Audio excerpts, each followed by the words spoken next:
네, 안녕하십니까. 반갑습니다. 원앤원TV입니다. 자, 오늘도 여러분들과 함께 새만금에 대한 이야기 계속 이어가 보도록 하겠습니다. 새만금에 대한 이야기를 계속 여러분들한테 하루 이틀 상관으로 해서 말씀을 드리고 있는데요. 사실은 이럴 정도로 정말로 호재가 많고 그 매스컴에 뉴스가 많이 나오고 있다라고 하는 것입니다. 사실 대한민국에서 이렇게 많이 매스컴에 떠오르는 지역은 없지 않을까요?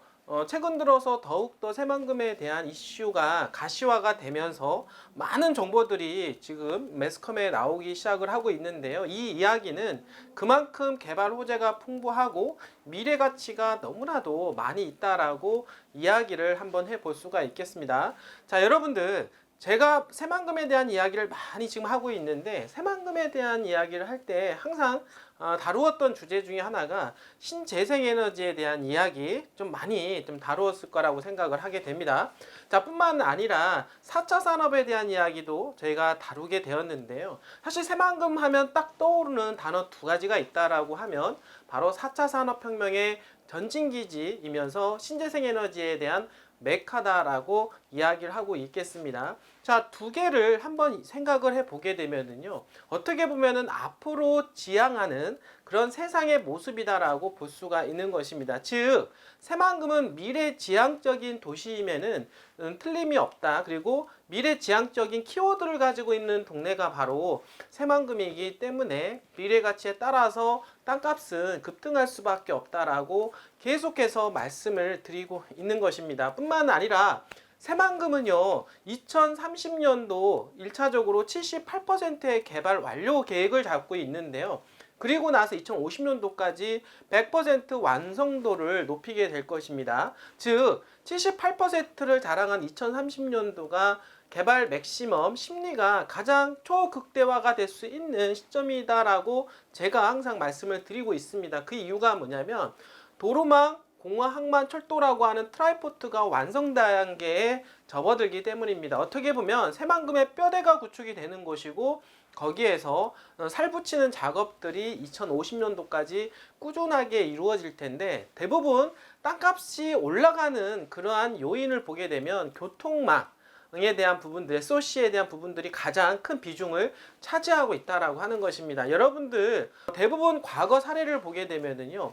KTX가 들어간다라고 하면 역세권 주변으로 해서 주변 땅값이 어마어마하게 올라가는 거 보셔서 아실 겁니다. 최근에 서울 춘천 간 KTX 사업이 앞으로 진행이 되는 가운데 역세권 주변으로 해서 춘천이라든지 화천, 인제 그리고 속초까지 이어지는 라인에 그 주변 일대가 땅값이 급등하는 모습들 여러분들 보셔서 아실 거라고 생각을 하고 있고요. 그 다음에 동해북부선 라인 쪽 해당이 되는 양양과 속초 주변 일대가 더욱더 가파른 땅값 상승을 기록을 했다라고 말씀을 드려보도록 하겠습니다. 뿐만 아니라 고속도로 중에서는 제2경부고속도로가 부각이 되면서 용인 주변 그리고 안성 주변 천안까지 이어지는 라인에 이어서 나들목 주변에 있는 땅값들이 급등하는 모습들을 여러분들 보셔서 아실 건데요. 자, 이것처럼 도로망이라든지 철도망 공항, 항만들이 들어가는 그런 시점에서 땅값이 가장 극대화가 된다라고 본다라고 하면 새만금은요, 여러분들 2030년도까지 개발 심리가 극대화가 되고 땅값이 전 새만금 개발 2050년도까지 상황 중에서 가장 급등하는 시기다라고 다시 한번 말씀을 드립니다. 자, 그러면 현재 2022년도인데요. 앞으로 8년 동안이 가장 급등한 시점으로 여러분들 매수 타이밍을 보시면 되겠고 지금 들어가신다라고 하면 3년, 5년, 그리고 8년, 10년의 계획을 잡고 출구 전략을 잡으시면 될 것 같습니다.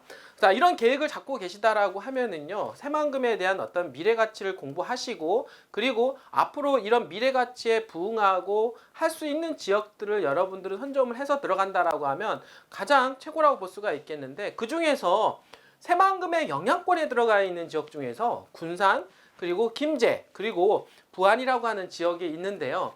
제가 예전에는 이제 부안에 대한 부분들을 가장 집중적으로 말씀을 좀 드렸습니다. 그 이유가 뭐냐면 그동안 저평가가 많이 되어 있었고 군단이 있는 땅인데 새만금의 개발 호재에 따라서 입지적인 부분들이 군산이나 김제나 비슷해졌기 때문이라고 볼 수가 있겠습니다. 당연히 저평가된 국면에서 가격이 이미 많이 올라가 있는 그런 시점이라고 볼 수가 있겠고, 그렇다고 더 이상 안 올라가는 것이 아닙니다. 자, 이제부터는 군산 김제 부안이 같이 동시에 올라갈 수 있는 그런 상황이다라고 볼 수가 있는 상황에서 그간 10년 동안 조정기에 잃었던 군산이 이제는 부각이 되는 시점이다라고 여러분들한테 말씀을 좀 드려보는 것입니다. 그래서 저평가 국면에 있는 가장 큰 개발 호재는요, 가장 저평가가 되어 있는 거라고 볼 수가 있겠는데, 바로 군산이 그런 시점이지 않느냐라고 말씀을 드리고, 그리고 새만금이 개발이 부각이 되면 될수록 새만금하고 인접해 있는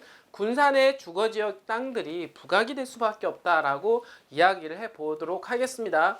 자, 새만금은 두 가지 키워드 다시 한번 생각을 해보시겠습니다.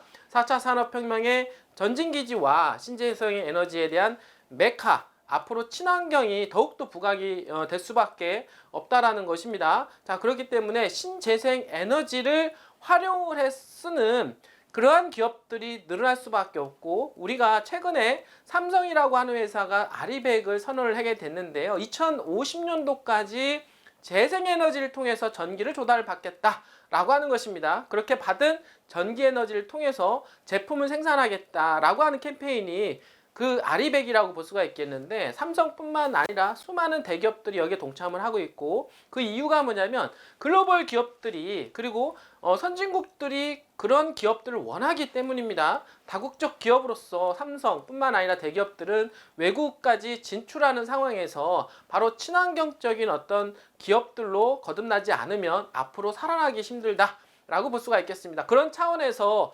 새만금은 신재생에너지에 대한 메카이고, 그리고 신재생에너지의 메카에 어떻습니까? 기업들이 유입할 수 있는 조건과 배경이 만들어지고 있다라고 하는 것입니다. 자, 오늘 주제는요, 새만금에서 시작되는 대한민국 재생에너지에 대한 미래를 가지고 여러분들 좀 말씀을 좀 드려보도록 하겠습니다. 자, 올해로요 18일째를 맞이하는 신재생에너지의 박람회가 28일부터 30일까지 군산 새만금의 컨벤션 센터가 있는데요. 거기서 개최가 됩니다.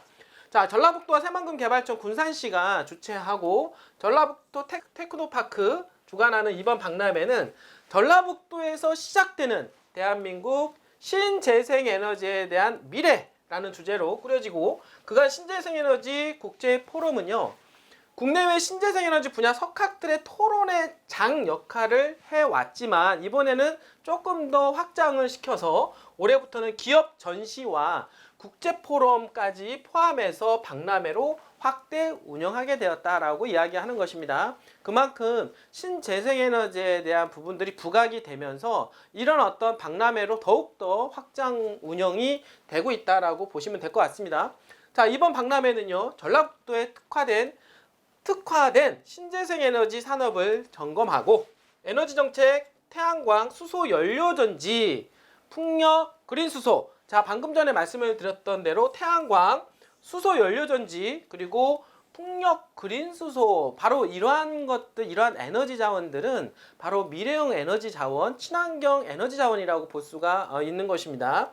자, 이런 부분에 있어서 섹션별로 국내외 석학과 연구기관, 관련 기업의 전문가들이 주제 발표가 이루어질 계획이다라고 이야기를 하고 있는 것입니다. 자, 방금 전에 말씀을 드렸던 이 5가지 주제, 풍력, 그 다음에 지금 보면 태양광, 그린수소, 연료전지, 이런 분야들은요, 앞으로 우리가 가고자 하는 미래에 있는 모든 산업들을 포함한다고 볼 수가 있는 것입니다. 바로 이런 에너지가 생산이 되고 있는 바로 새만금, 당연히 그 새만금의 원가를 절감을 시키려고 하는 그 회사들, 민간 기업들의 노력에 의한다라고 하면 새만금 주변으로 해서 당연히 기업들이 몰릴 수밖에 없다. 그리고 기업들이 몰릴 수 있는 조건을 만들어주고 있는 곳이 지금 새만금 산업단지라고 볼 수가 있겠는데, 그 새만금 산업단지가 위치해 있는 데가 바로 군산 아닙니까? 그리고 이런 새만금 산업단지는 더욱더 기업들에 대한 유치 가속도가 높아지고 있는 상황이기 때문에 거기에 발맞춰서 인구 유입에 대한 속도도 늘어날 것이다. 그러니까 지금 최근에 군산에 있는 아파트 분양이 엄청나게 잘 되고 있는 이유가 뭘까요? 바로 기업들의 유치로 인해서 인구 유입에 대한 기대치가 아파트 분양 시장의 호재로 작용을 하고 있다라고 하는 것이고, 결국에는 땅값 상승을 끌어올리는 그런 효과가 발생할 것이다라고 말씀을 좀 드려보도록 하겠습니다. 자, 김종훈 전라북도 정무부지사는요, 이번 박람회를 통하여 신재생 에너지를 통한 친환경 탄소 중립으로 한 발 더 나가서는 계기가 되고, 관련 기업에게는 국내외 판로 개척 지원으로 새로운 도약의 발판이 되기를 바란다며 앞으로의 세계적인 신재생 에너지 박람회로 나아갈 수 있도록 적극적으로 도와주겠다라고 이야기를 하면서 마무리를 짓겠는데요. 결국에는 세상의 트렌드, 흐름을 여러분들이 잘 읽으셔야 된다라고 하는 것입니다. 지금 온 세상을 한번 보시면 어떻습니까? 지금 지구가 몸살을 앓고 있지 않습니까? 그 이유가 바로 뭘까요? 온난화로 인해서 자연 환경이 파괴되고, 그리고 각종 재난들, 이런 일들이 많이 벌어지고 있는데, 그 가장 주 원인과 그 주범이 뭐냐면 이산화탄소의 배출량이라고 이야기들을 하고 있습니다. 이산화탄소의 배출량으로 오존층의 파괴로 인해서 발생하는 이 지구의 재앙적인 모습들을 피하기 위해서는 앞으로는 친환경 산업들이 발전할 수밖에 없다. 그런 새만금은 바로 신재생 에너지가 지금 메카이기 때문에 기업들이 몰릴 수 있는 기본적인 조건이 만들어져 가고 있다라고 하는 것입니다. 자, 앞으로 대한민국의 미래, 여러분들, 저는 새만금으로 생각을 하게 됩니다. 그런 미래에 여러분들 참여를 한번 해보시지 않겠습니까? 언제든지 원앤원에 전화 주신다라고 하면은요, 여러분들 3년, 5년, 10년 안에 재테크에서 성공할 수 있도록 저희가 멘토 역할을 해드리도록 하겠습니다. 자, 끝까지 시청해주신 여러분들 진심으로 감사드립니다.